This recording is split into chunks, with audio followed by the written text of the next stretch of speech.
감사합니다. 자, 우리 오늘 함께 나눌 하나님 말씀은 사도행전 17장 1절에서 15절까지 말씀입니다.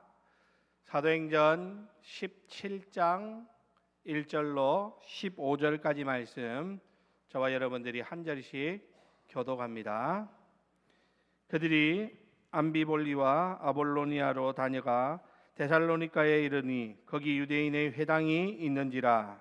바울이 자기의 관례대로 그들에게 들어가서 새 안식일에 성경을 가지고 강론하며 뜻을 풀어 그리스도가 해를 받고 죽은 자 가운데서 다시 살아나야 할 것을 증언하고 이르되 내가 너희에게 전하는 이 예수가 곧 그리스도라 하니 그 중에 어떤 사람 곧 경건한 헬라인의 큰 무리와 적지 않은 귀부인도 고난을 받고 바울과 실라를 따르나 그러나 유대인들은 시기하여 저자의 어떤 불량한 사람들을 데리고 때를 지어 성을 소동하게 하여 야손의 집에 침입하여 그들을 백성에게 끌어내려고 찾았으나 발견하지 못함에 야손과 및 형제들을 끌고 읍장들 앞에 가서 소리질러 이르되 천하를 어지럽게 하던 이 사람들이 여기도 이르매 야손이 그들을 맞아들였도다. 이 사람들이 다 가이사의 명을 거역하여 말하되 다른 임금 곧 예수라 하는 이가 있다 하더이다 하나 무리와 읍장들이 이 말을 듣고 소동하여 야손과 그 나머지 사람들에게 보석금을 받고 놓아주니라. 밤에 형제들이 곧 바울과 실라를 베레아로 보내니 그들이 이르러 유대인의 회당에 들어가니라. 베레아에 있는 사람들은 데살로니가에 있는 사람들보다 더 너그러워서 간절한 마음으로 말씀을 받고 이것이 그러한가 하여 날마다 성경을 상고하므로 그 중에 믿는 사람이 많고 또 헬라의 귀부인과 남자가 적지 아니하나 데살로니가에 있는 유대인들은 바울이 하나님의 말씀을 베레아에서도 전하는 줄을 알고 거기도 가서 무리를 움직여 소동하게 하거늘 형제들이 곧 바울을 내보내어 바다까지 가게 하되 실라와 디모데는 아직 거기 머물더라. 함께 있습니다. 바울을 인도하는 사람들이 그를 데리고 아덴까지 이르러 그에게서 실라와 디모데를 자기에게로 속히 오게 하라는 명령을 받고 떠나니라. 아멘. 할렐루야. 네, 잘 나오셨습니다. 제가 오늘 좀 눈이 불편해가지고 나중에 예배 마치고 여러분하고 인사를 못합니다. 양해해 주시고 무슨 일이 있다 그렇게 생각하시면 됩니다. 그리고 중요한 거는 지금 이제 서로 마주 보면서 인사할 건데요. 여러분 딱 중간에 가눠가지고 서로 마주 보세요. 마주 보면서 우리 인사합시다. 성도님은 우리 교회의 보배입니다. 반대편도 보시고 자, 한 번 더 인사합시다. 성도님 때문에 우리 교회가 행복합니다.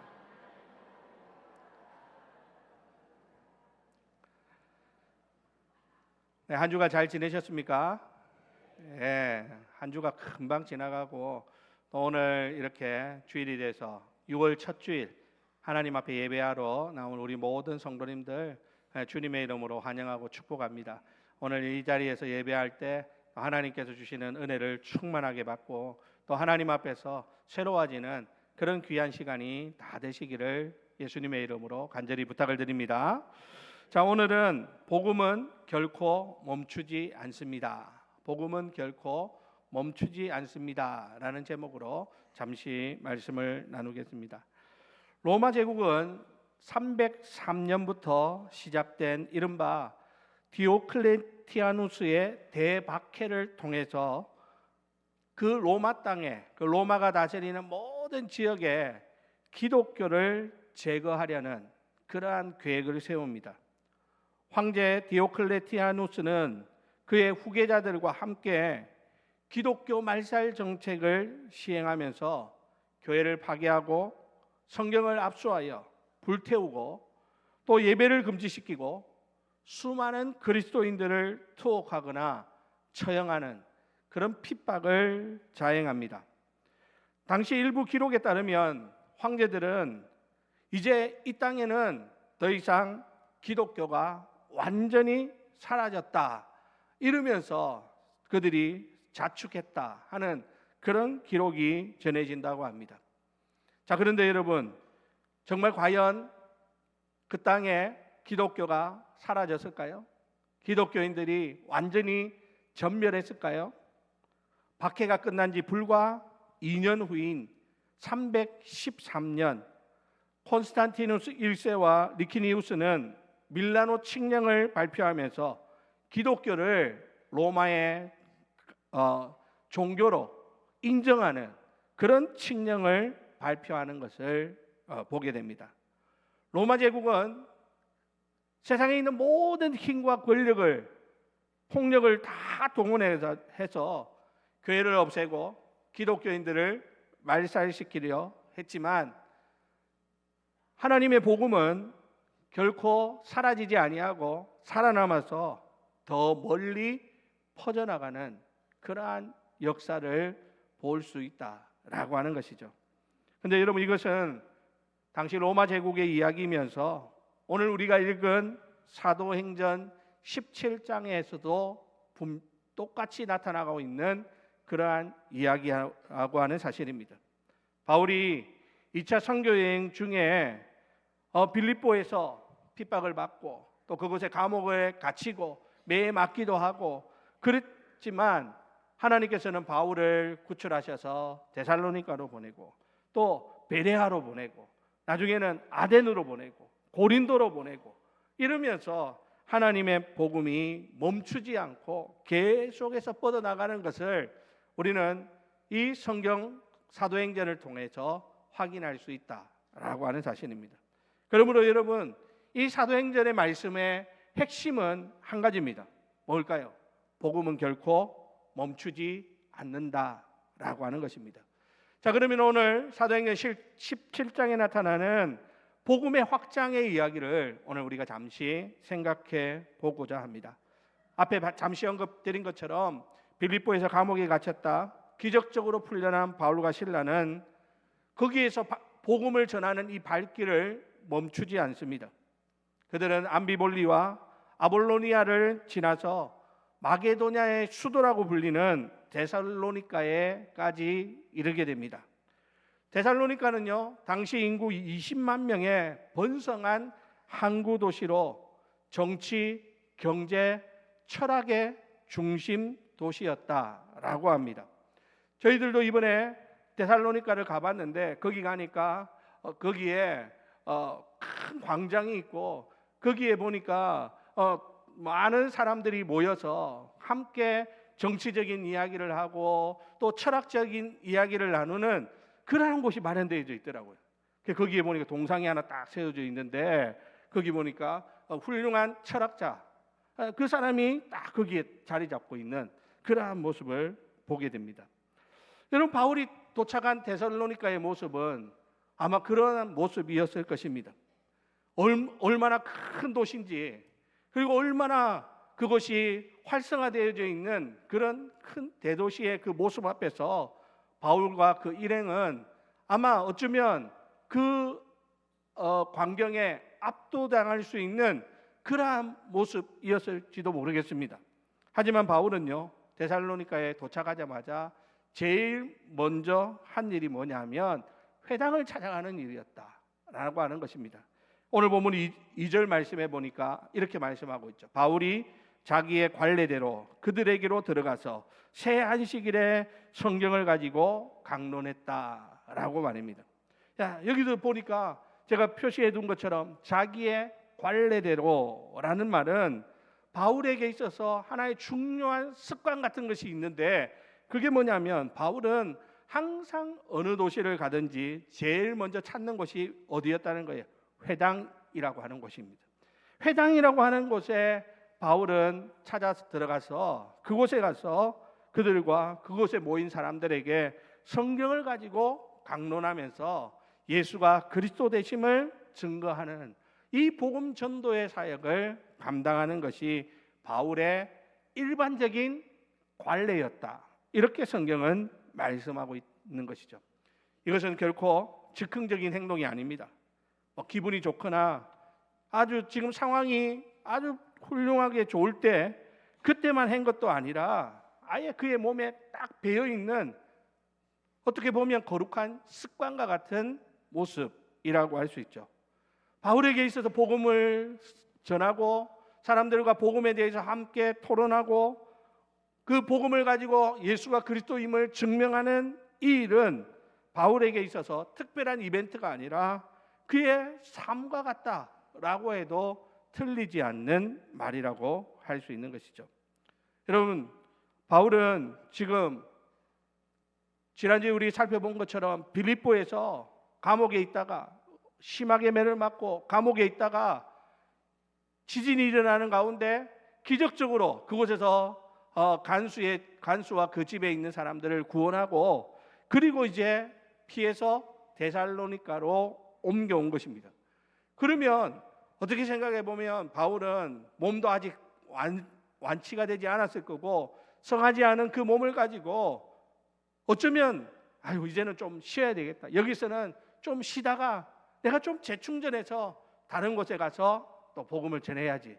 이렇게 할 수 있는데 바울은 데살로니가에 오자마자 회당을 잡고 회당에 들어가서 거기에서 또 사람들에게 예수가 그리스도 되심을 증거하는 이러한 모습을 볼 때 바울에게 있어서 복음 전파라고 하는 것은 특별한 이벤트가 아니라 그에게 있어서는 너무나도 중요한 그 삶의 어떻게 보면 바울의 가장 중요한 사명이다라고 해도 틀리지 않을 것이다라는 말입니다. 자, 그러면 여러분, 바울이 해당에 들어가서 그곳에 있는 사람들에게 전한 복음은 어떤 내용일까요? 오늘 본문에 보니까 그 내용을 아주 압축해 가지고 우리에게 소개하고 있습니다. 자, 3절 말씀 다 같이 읽습니다. 시작. 뜻을 풀어 그리스도가 해를 받고 죽은 자 가운데서 다시 살아나야 할 것을 증언하고 이르되 내가 너희에게 전하는 이 예수가 곧 그리스도라 하니. 아멘. 자, 여러분, 이게 바울이 전한 복음의 핵심입니다.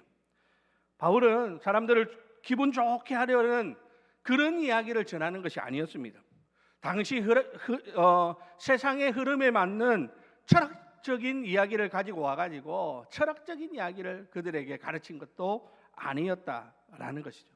그는 오직 하나, 그리스도의 고난과 부활, 그리고 그 예수 그리스도가 그분이 바로 우리의 메시아가 된다라고 하는 이것을 전하는 일에 바울은 온 힘을 기울였다라는 것이죠.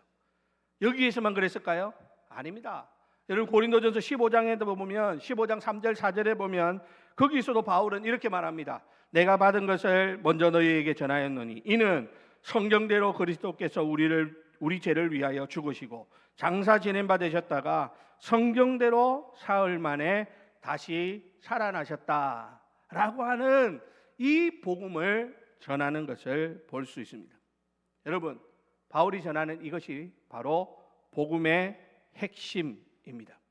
여러분, 우리가 신앙생활하는 데 있어서 절대 잊어서는 안 되는 가장 중요한 핵심 교리가 뭐냐라고 하면 예수님이 우리를 위하여 십자가에서 고난 당하시다가 죽으셨다는 것이죠. 그리고 그분이 부활하셨다는 것입니다. 그리고 그분은 우리의 구원자가 되신다라고 하는 사실. 여러분, 이것이 우리가 믿어야 될 가장 핵심 중에 핵심이라고 하는 사실입니다. 그런데 여러분, 오늘날 이 세상에 보면요, 오늘날 우리 이 사회에는요, 이 복음을, 이 순수한 복음을 희석시키는 그러한 시도들이 많이 일어나고 있습니다. 교회 안에서도 이 복음에 대해서 분명한 복음을 선포하지 못하고 십자가와 부활은 빼버리고 사람들이 십자가, 부활, 이런 좀 고난당하고 힘든 거, 어려운 거 이런 이야기 들으면 예수 믿는 거 포기할까 봐 그런 이야기 전하지 못하고 교회 오면 아주 그냥 긍정적인 말씀, 어떻게 하면 세상에서 성공할 수 있는지 성공의 원리를 가르쳐주고 교회에 와서 말씀 듣고 그냥 마음에 평화만 얻고 가라고 하는 이런 방식으로 복음을 교묘하게 변질시키는 그러한 시도들이 교회 안에서 많이 일어나고 있다라고 하는 것입니다. 물론 여러분, 하나님 말씀을 통해서 우리가 긍정적인 긍정적인 기운을 얻을 수 있겠죠. 또 이 말씀 속에서 우리는 세상에서 성공하는 법도 배울 수 있을지 모르겠습니다. 또 말씀을 듣고 찬양을 하고 기도하고 나면 간혹 우리 성도님들 중에도 보면 교회 오면 마음이 편해요 하는 분들을 만날 수 있는 것도 사실입니다. 하지만 여러분, 그런데 그런 것을 가지고는요, 우리가 이것을 가지고 세상에 가가지고 복음이라고 전하면 이 복음은 힘이 없습니다. 왜냐하면 세상의 다른 종교도 가보면 마음의 평안을 얻습니다. 성공적인 이야기를 합니다. 긍정적인 말씀을 합니다. 아주 좋은 이야기들이 흘러 넘치고 차고 넘칩니다. 그거는 복음이 아니죠. 여러분, 참된 복음은 뭡니까? 복음은 예수 그리스도가 나를 위하여, 나의 죄를 위하여 십자가에서 고난당하시고 죽으셨다는 겁니다. 그리고 예수님이 우리의 죄를 다 용서하셨다는 의미로 다시 부활하셨다는 거죠. 그래서 그 예수님은 우리의 누가 되신다? 구원자가 되신다. 여러분, 이것이 바로 복음의 핵심 중에 핵심이라고 하는 것입니다. 그러므로 여러분, 이 복음이 능력 있게 뻗어나가기 위해서는 이 복음의 핵심을 놓쳐서는 안 됩니다. 이 십자가 복음을 분명하게 선포하고 우리는 이 십자가 복음을 믿음으로 받아야 되는 거예요. 그렇게 할 때 이 복음은 결코 사그라들지 아니하고 땅 끝까지 이르러 복음의 능력을 경험하는 그런 역사를 우리가 보게 될 것이다 라고 하는 것이죠. 자, 그러니까 여러분, 바울은 이 데살로니가라고 하는 그 큰 도시에서, 그리고 철학과 경제와 정치가 중심이 되어져 있는 그러한 곳에서 그는 다른 것을 이야기한 것이 아니라 예수님이 우리의 구원자가 되십니다. 예수님이 우리의 그리스도가 되십니다 라고 하는 이것을 외치는, 그것을 위하여 바울은 거기에 있었다라고 하는 사실입니다. 자, 그러면 바울이 전한 이 복음에 대해 사람들은 어떻게 반응할까요?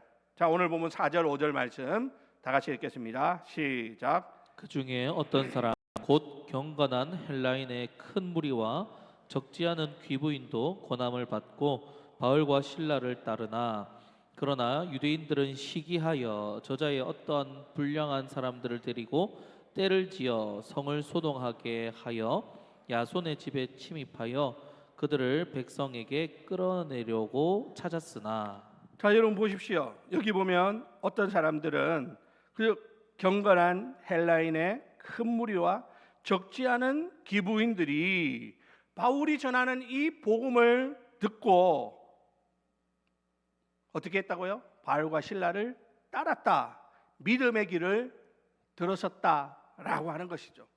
여러분, 그렇습니다. 바른 복음이 전해지면 이렇게 복음 앞에 회심하는 그런 놀라운 역사가 일어나게 됩니다. 바른 복음이 선포되어질 때 그 말씀 앞에 아무리 완악한 사람, 강팍한 사람이라도 하나님께서 그 마음 만져주시면 사람들은 그 복음 앞에 돌아오는 그런 놀라운 일들이 일어나더라는 것이죠. 자, 그런데 여러분, 이런 놀라운 일과 함께 이런 일이 끝나기도 전에 오늘 5절에 보면 그러나 라는 말과 함께 시기하는 자들이 일어났다라고 말하죠. 그래서 그 시기하는 자들이 불량배들을 데리고 와서 소동을 일으키고 야손의 집을 습격하기까지 하는 이런 방해를 놓는 그러한 모습을 보게 됩니다. 자, 여러분, 이처럼 복음을 전하면 이렇게 두 가지 반응이 나타납니다. 여러분 기억하십시오. 여러분, 이번 주에 아마 행복 나눔 축제에 가족들 또 우리 VIP들 초청하려고 할 때 이런 두 가지 반응이 날 거예요. 아, 그래, 나도 한번, 안 그래도 교회 한번 가봐야 되겠다. 그렇게 말하는 사람이 있는가 하면, 교회 이야기하면 갑자기 표정이 변하고 갑자기 막 기분 나빠하고 막 냉정하게 대하고 하는 그런 사람들도 있다라고 하는 것이죠. 뿐만 아닙니다. 교회 가자고 하는 데만 해도 그 정도면, 이곳에서 하나님의 복음을 전하게 되면 하나님의 복음에 사람들은 어떻게 해요? 그냥 아멘 하고 응답하는 사람도 있지만, 사람들은 이 복음에 거부 반응을 나타내는 그런 경우들도 있을 수 있는 거예요. 왜냐하면 복음을 받아들인다라고 하는 것은 단순히 고개를 끄덕이면서 좋은 말씀이구나, 이게 아니라 복음을 받아들인다는 것은 뭡니까? 내 삶의 주인을 바꾸는 것입니다. 여러분, 내 삶의 주인을 바꿔야지 우리는 그리스도인이 될 수 있는 거예요. 하나님의 자녀가 될 수 있는 것입니다. 지금까지는 내가 내 인생의 주인이었습니다. 내가 붙들고 있는 세상의 물질, 세상의 힘, 이런 것들이 내 삶을 지탱하는 원동력이라고 생각했는데, 이 복음을 듣고 나면 그 모든 것 다 부질없다. 우리에게 유일한 구원자는 누구밖에 없다? 예수밖에 없다. 그래서 예수님을 내 인생의 주인으로 모셔야 된다. 이렇게 말하기 때문에 사람들은 이 말 앞에 회개하며 돌아오는 사람도 있는가 하면, 어떤 사람들은 불편해하고 거부하고 저항하는 그런 사람들도 나타나게 되는 것이죠.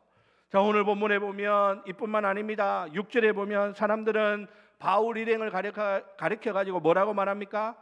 천하를 어지럽게 하던 이 사람들이다, 이렇게 말을 합니다. 여러분, 바울은 지금 천하를 어지럽게 하는 사람들이랍니다.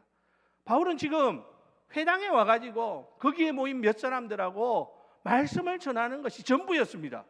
그런데 그들이 볼 때에는 바울과 그 일행을 뭐라고 말합니까? 천하를 어지럽게 하는 사람들처럼 보여지더라는 것이죠. 자, 그런데 여러분, 이 천하를 어지럽게 하던 사람들이라고 하는 이 표현이 재밌지 않습니까? 실제로 세상을 어지럽히고 세상을 혼란스럽게 만드는 것은 뭡니까? 그들의 삶 속에 나타나고 있는 죄 때문입니다. 그들이 붙들고 있는 우상과 그들 안에 있는 탐욕이 이 세상을 어지럽힙니다. 그런데 사람들은 복음 전하는 자들을 향해서 너희가 천하를 어지럽힌다, 이렇게 말하고 있더라는 것이죠. 왜냐하면 하나님의 복음이 들어오면 그들 안에 있는 거짓 평안이 다 물러가고 깨어지기 때문이라는 것이죠. 여러분, 그렇습니다. 사람들은 예수님을 알기 전에는 내가 지금 살아가고 있는 이것이 행복인 줄 압니다. 지금 내가 아무 병들지 않고 아프지 않고 아무 문제 없으면 그러면 나는 잘 살고 있다라고 생각합니다. 세상적으로 돈이 많거나 뭐 많이 배웠거나 많이 가졌으면 나는 세상에서 성공했다라고 사람들은 생각하더라는 것이죠. 그런데 예수 그리스도의 복음이 들어와서 보면 그 모든 것이 어떻다는 거예요? 그것 가지고 우리가 참된 행복을 누리는 것이 아니라는 겁니다. 참된 행복은 하나님을 만나야 한다는 것이죠. 참된 행복은 하나님과 우리가 하나가 되어질 때 우리는 참된 행복을 누릴 수 있다라고 복음이 우리에게 말씀하고 있기 때문인 것입니다.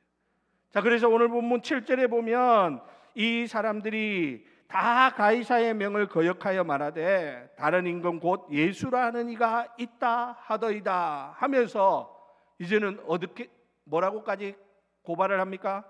황제에 대해서 반역하는 그런 반역죄를 지었다 하면서 바울과 그 일행을 고발하는 그러한 모습들을 보여줍니다. 사랑하는 우리 성도 여러분, 결정적인 것은요, 데살로니가에서 이렇게 해서 바울은 복음 전하는 것을 계속할 수 없게 됩니다. 결국은 바울은 여기에서 쫓겨나서 베레아로 이동하게 됩니다.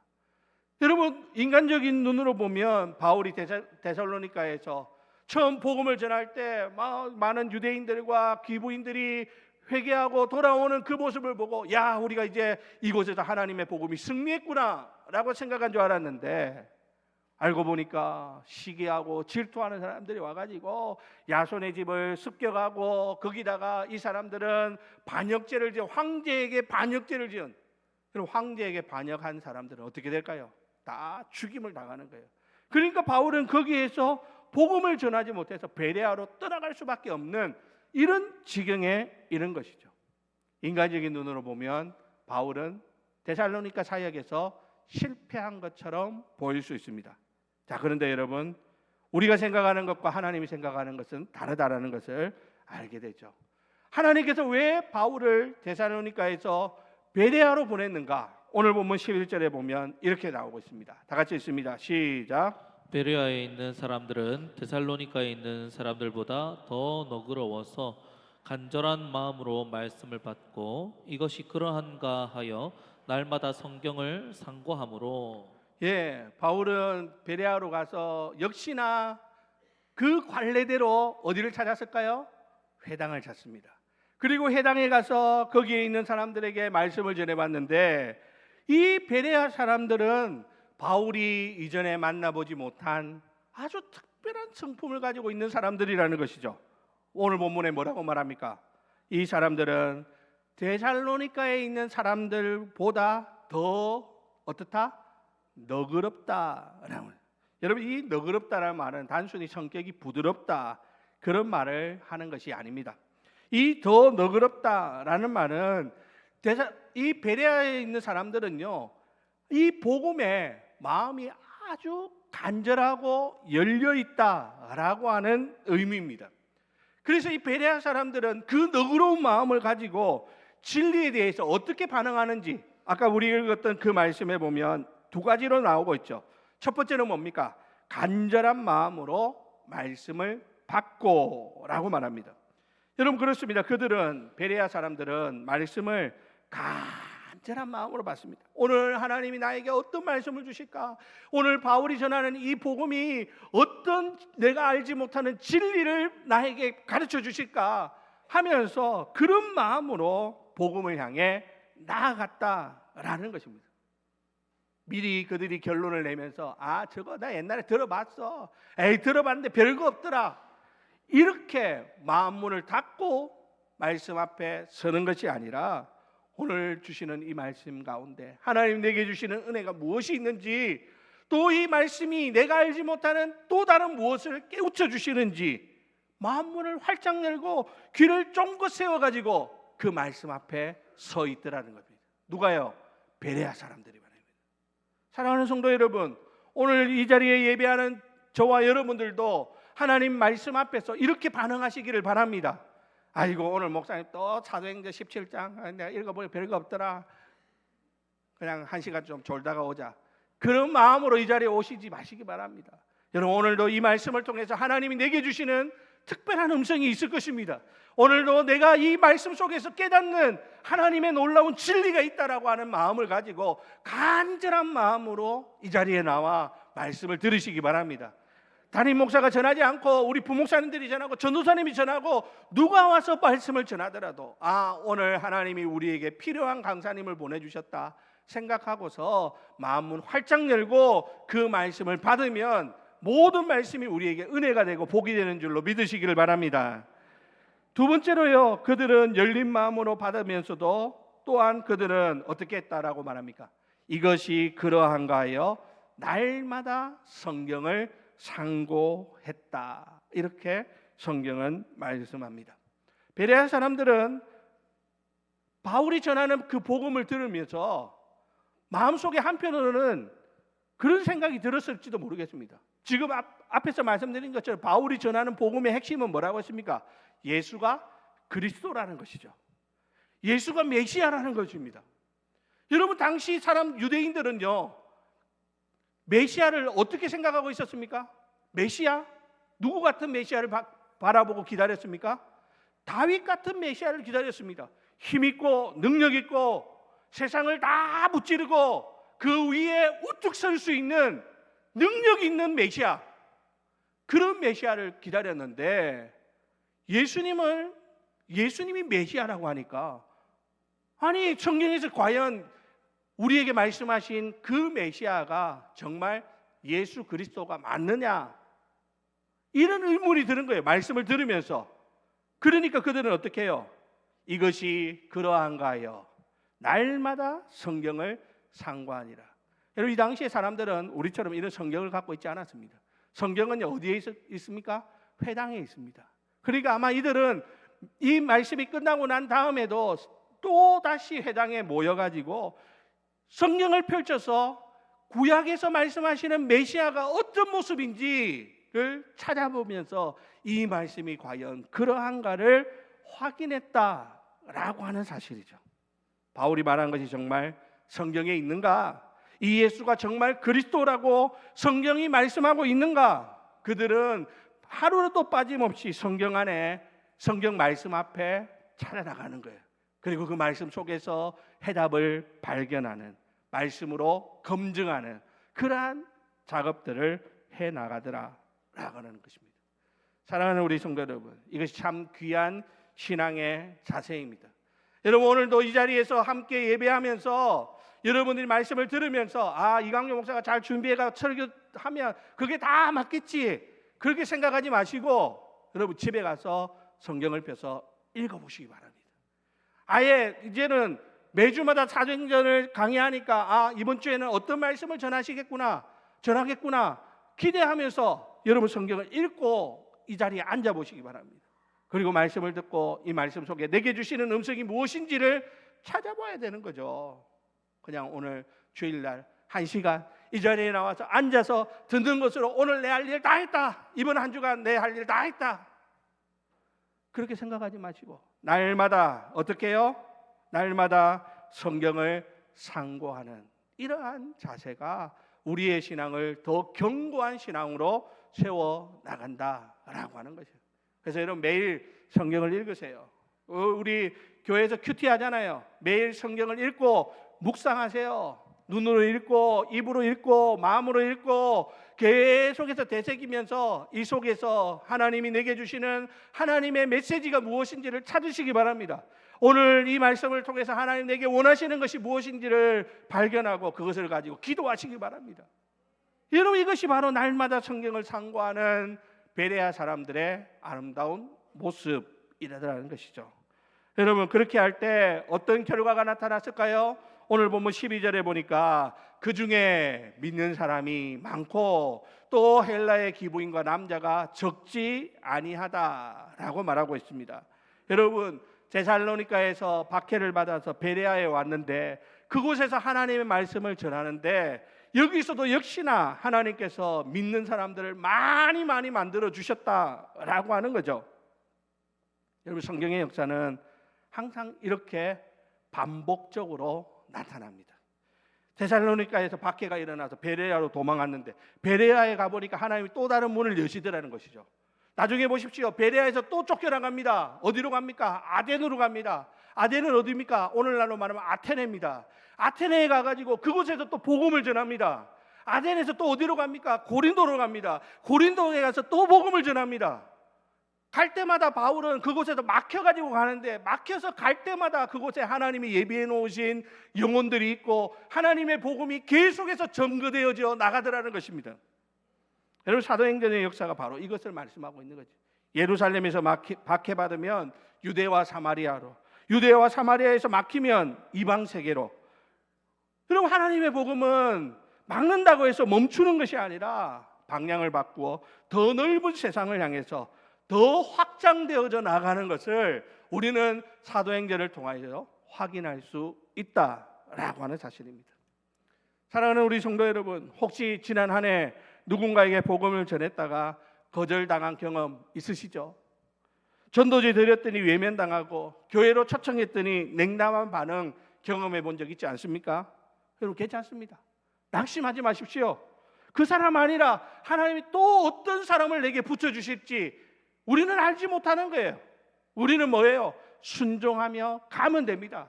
바울을 보십시오. 막을 때마다 그는 하나님 왜 이럽니까? 불평하고 원망하는 것이 아니라 막으면 또 다른 데로 가지 뭐.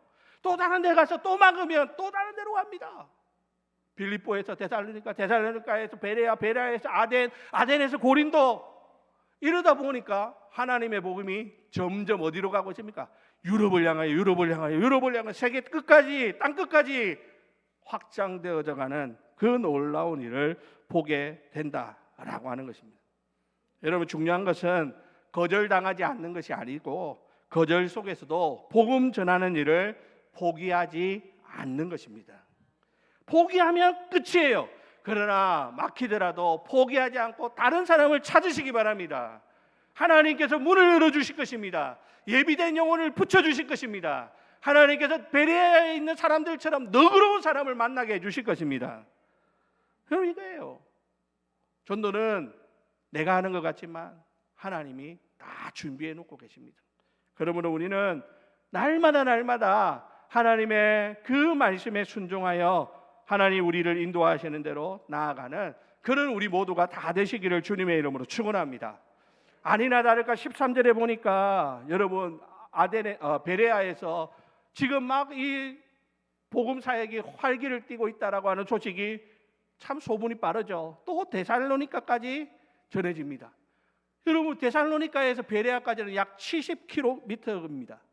여러분, 그 먼 거리를 사람이 악하죠. 얼마나 악한지를 보세요. 우리는 차 타고 가는데도요, 그 길이 멀어가지고 힘들었는데 이 사람들은요, 차가 있습니까? 뭐가 있습니까? 그런데요, 자기한테 아무런 유익도 없고 아무런 그것도 없는데 그들은 바울이 베레아에서 복음을 열심히 전한다라고 하는 소문을 듣고는 가만히 있지 못하고 거기까지 쫓아갑니다. 그리고는 그곳에 가가지고 소동을 일으킵니다. 여러분, 사람들이요, 악해지면요, 어디까지 악해지는가 하는 것을 우리는 여기서 볼 수 있는 것이죠. 여러분, 이게 바로 뭡니까? 망하는 사람들의 특징이라는 거예요. 하나님께서 그 마음을 강팍하게 하니까 죽는 줄도 모르고 계속해서 달려가는 거예요. 애굽의 바로가 그러지 않았습니까? 지금 하나님께서 이스라엘 백성들을 보내라. 저들이 나를 예배할 것이다. 하나님께 경배할 것이다. 그걸 보내면 되는데 그거 안 보내려고 끝까지 버팁니다. 피, 개구리, 이 발이 10가지 재앙이 임하도록 끝까지 버티다 안 돼가 나중에는 결국에는 어떻게 해요? 항복하게 말입니다. 사람들이요, 악합니다. 복음을 가로막는 일에 뭐 돈을 주는 것도 아니고 뭐 대단한 상급을 주는 것도 아닌데도 이렇게 열심을 가지고 뜯어말리는 이런 악하고 완악함이 사람들 마음속에 있다라는 것입니다. 자, 결국 바울은요, 베레아에서 떠나야 했습니다. 실라와 디모데는 베레아에 남겨두고 연약한 교회를 돌보게 하고 바울은 바닷길을 통해서 이제 아덴으로 발걸음을 옮기게 됩니다. 그럼 앞에서도 말씀드린 것처럼 이것 역시 겉으로 보면 또 하나의 실패처럼 보이죠. 그러나 하나님의 눈으로 보면 절대 그렇지 않습니다. 베레아의 박해가 아덴의 문을 열고 있는 것이죠. 박해자들은 복음을 막으려 했지만 결과적으로는 복음을 더 멀리 밀어내는 그런 결과를 가져오게 됩니다. 복음은 빌립보에서 데살로니가로, 데살로니가에서 베레아로, 베레아에서 아덴으로, 아덴에서 고린도로 멈추지 않고 계속해서 확장되어집니다. 어떤 방해도 복음을 가로막지 못했고 어떤 소동도 복음을 침묵시키지 못했으며 어떤 추방도 복음의 불꽃을 꺼트리지 못했습니다. 왜요? 하나님의 복음은 살아있기 때문이에요. 1866년 9월에 대동강 위에 제네럴 셔머노가 평양을 향해 거슬러 올라가고 있었습니다. 그 배 안에는 토마스 선교사가 타고 있었는데요. 그는 조선의 복음을 전하겠다라고 하는 단 하나의 열망으로 그 배에 올라탄 사람입니다. 대동강을 거슬러 올라가는 내내 강가에 조선 사람들을 만나면 한문 성경을 던져주면서 성경을 나누어 주는 일을 했습니다. 그런데요, 조선의 조정은 이 배가 조선 땅에 입항하지 못하도록 허가하지 않습니다. 그래서 광군을 동원해가지고 배를 포위하고 나중에는 협박을 하다 안 되니까 결국은 불을 질러 배를 침몰시킵니다. 배가 불타니까 배에 있던 선교사와 그 많은 사람들이 강가로 막 몰려오니까 광군들이 기다리고 있다가 창을 들어가지고 다 찔러 죽이는 거예요. 그때 이 토마스 선교사도 그 배에서 내리면서 마지막 순간까지 그 품에다가 성경을 품고 물에 내려왔다가 그 광군이 찌르는 그 창에 찔려가지고 죽게 됩니다. 그러면서 마지막 죽음 앞에서 그거는 자기를 찌르는 광군 박충건에게 성경책을 건너줍니다. 그때 그의 나이가 27세였습니다. 27살의 젊은 나이에 하나님의 복음을 전하겠다고 성경을 나눠주겠다고 왔다가 조선 땅을 밟지도 못하고 그냥 거기에서 창에 찔려 죽어간 사람이 바로 토마스 선교사입니다. 여러분, 이것만 보면, 여기까지만 보면 이 이야기는 실패한 선교 이야기로 보여질 수 있죠. 아무것도 이루지 못하고 젊은 나이에 강가에서 창에 찔려 죽은 젊은 선교사의 이야기. 그런데 여러분, 하나님의 복음은 거기에서 멈추지 않았다라고 하는 사실입니다. 토마스 선교사를 죽인 박충건은 그가 받아든 그 성경을 들고 집으로 돌아가고, 그리고 몇 날 며칠을 그 성경을 읽다가 결국에는 예수 믿는 사람으로 변화됩니다. 죽어가는, 자기가 죽이는 자의 손에 쥐어진 그 성경이 그를 살리는 놀라운 역사가 일어난 것이죠. 이뿐만 아닙니다. 당시 12살 되던 소년 최치량이라고 하는 사람이 있는데요, 토마스 선교사가 던진 성경 몇 권을 강가에서 주었습니다. 당시 성경은요, 금소로 지정이 되어져 있어서 읽으면 안 되는 것, 소장하면 안 되는 것. 그래서 무서워가지고 그는 성경을 영문주사 박영식이라고 하는 사람에게 가져다 줍니다. 박영식이라고 하는 사람이 이것을 받아들고 보니까 성경인 건 알겠는데 그것보다 더 중요한 게 뭐냐면 종이질이 너무 좋더라는 거예요. 여러분 생각해 보세요. 1800년대에 이 우리나라의 종이질이 지금처럼 이렇게 좋은 성경이었겠습니까? 그런 종이가 있었겠습니까? 그런데 성경으로 이렇게 하나로 만들려고 했으니까 얼마나 좋은 종이를 사용했겠어요. 그러니까 종이질이 좋다고 해가지고 이 종이 성경을 한 장 한 장 뜯어가지고 어떻게 합니까? 집에 벽에 도배질을 합니다. 그래서 문지방에도 바르고 천장에도 바르고, 그러니까 어쩔 수 없이 자다가 일어나도 성경이 눈에 보이고, 잘라고 누워도 위에 성경이 보이고, 모든 것이 성경으로 도배된 그러한 집에 그 사람이 살게 되면서 그곳에서 어떻게 해요? 예수를 믿는 그런 놀라운 역사가 일어나게 되죠. 뿐만 아니죠. 세월이 흘러서 어른이 된 이 최치량이라고 하는 이 사람이 훗날에 그 집을 사게 됩니다. 그리고 여관으로 운영을 하는데요. 그런데 1893년 복음을 전하러 평양에 온 마펫 선교사가 그 여관에 머물다가 벽에 도배된 벽지를 유심히 보게 되는데, 보니까 아니나 다를까 그게 뭐예요? 한문 성경이더라는 것이죠. 그래서 2027년 전에 토마스 선교사가 대동강에 뿌려놓은 그 성경이 벽지가 되어 거기 붙어 있는 그 모습을 보게 되는 것입니다. 그래서 이 마펫 선교사가 그곳에서 모임을 시작하면서 그곳에서 평양 최초의 교회인 널다리골 교회가 그곳에서 시작되어지고, 훗날에는 1907년 평양 대부흥 운동의 진원지가 되는 장대현 교회의 전신이 되는 그런 놀라운 일이 있게 됩니다. 사랑하는 성도 여러분, 생각해 보십시오. 1866년 대동강에서 복음 막으려고 했던 그 칼은 성경이 벽지가 되는 것은 막지 못합니다. 벽지가 된 이 성경은 27년을 기다려서 마펫 선교사의 눈에 띄어지게 되고, 그 자리에 교회가 세워지고, 그 교회에서 한국 교회 역사를 뒤바꿔 놓는 1907년 평양 대부흥 운동의 진원지가 되었다라고 하는 사실을 말입니다. 토마스 선교사가 순교하는 그 순간 이것을 상상이라도 했겠습니까? 그 자리에 있던 그 누구도 이러한 일이 일어날 것이라고 생각도 하지 못했을 것입니다. 그런데요, 하나님의 복음은 어때요? 생각지도 못한 곳에서 하나님의 복음은 살아 역동하더라는 것입니다. 바울이 데살로니가에서 쫓겨났던 그 밤도 마찬가지였습니다. 그러나 하나님의 섭리 안에서 복음은 그곳으로 끝나버린 것이 아니라 멈추지 않고 계속해서 뻗어나가는 그런 놀라운 역사를 이루어내는 것을 우리는 성경을 통해 보게 됩니다. 이제 말씀을 마칩니다. 사랑하는 성도 여러분, 오늘 우리가 이 자리에 예배드리는 있는 이것도 사실은 그 복음의 연장선상 안에 있는 것입니다.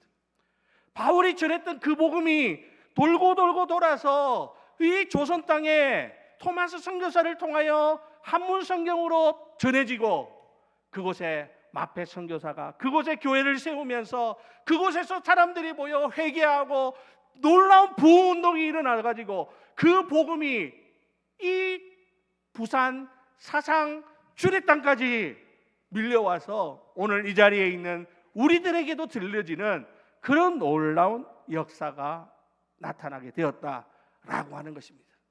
사랑하는 성도 여러분, 보십시오. 하나님 복음이 죽었습니까? 하나님의 복음이 실패했습니까? 그렇지 않습니다. 하나님의 복음은 오늘도 살아서 역동하고 있습니다. 하나님의 말씀은 오늘도 살아서 죽어가는 사람들을 살리고 있는 줄로 믿습니다. 그러므로 여러분, 다음 주일 우리 행복 나눔 축제를 통해서 또 우리가 하나님 앞에 그런 소망을 가질 수 있기를 바랍니다. 하나님, 우리가 초대하는 가족들, 또 우리 이웃들, 우리 직장 동료들, VIP들, 그들에게도 이 복음이 증거되어져서 그들을 통하여 또 다른 곳에 하나님의 복음이 확장되어지는 놀라운 역사가 있게 하여 주옵소서. 여러분, 그것을 위해서 우리가 행복 나눔 축제를 하는 거예요. 그죠? 그렇습니다. 그래서 오늘 우리가 이 말씀을 기억하면서 우리가 전할 것은 다른 게 아니에요. 예수는 그리스도다. 이 복음을 전할 것입니다. 뿐만 아니라 여러분, 여기 오는 VIP들이요, 아마 베레아 사람들처럼 과연 그러한가 하면서 강사가 전하는 찬양과 간증을 귀를 기울여 들을 것입니다. 그런데 여러분, 그것만 보고 듣는 게 아니라 여러분들의 표정도 본다는 거 아시기 바랍니다. 아니, 예수가 그리스도라고 믿는 저 사람들, 예수 하나면 충분하다고 말하는 저 사람들, 과연 행복한가? 그거를 여러분들의 표정을 통해서 보게 된단 말이에요. 정말 그리스도의 사랑을 이야기하는 이들이 그리스도의 사랑을 나누고 있는가 하는 것을 우리의 모습을 통해서 보게 될 것입니다. 그러므로 여러분, 이번 한 주간 하나님 앞에 특별히 기도하시기 바랍니다. 기도하면서 하나님, 다음 주에 초대하는 VIP들의 발걸음을 인도해 주시고 마음을 열어주시고 그들에게 내가 그리스도의 향기로 드러나게 하여 주옵소서. 나를 통하여 그들이 예수를 보게 하여 주시고 나를 통하여 예수의 복음의 능력을 경험하게 해달라고 기도하며 준비하는 우리 모두가 다 되시기를 바랍니다. 사랑하는 우리 주례교회 성도 여러분, 다음 주일입니다. 여러분, 혹시 아직까지 행복 나눔 축제 내하고 상관없다 생각하시는 분들 있죠? 네, 있을 것입니다. 상관없는 게 아닙니다. 하나님께서 분명히 한 영혼 구원하기 위해서, 여러분들을 통해서 한 영혼 구원하기 위해서 예비해 놓은 그 사람이 있습니다. 지금도 늦지 않습니다. 그 사람 찾으셔 기도하고 사랑으로 섬기고 초청하시기 바랍니다. 하나님께서 하실 것입니다. 하나님께서 역사하실 것입니다. 하나님의 살아있는 그 놀라운 능력을 경험하는 우리 모두가 다 되시기를 예수님의 이름으로 축원합니다. 우리 함께 찬양합시다. 내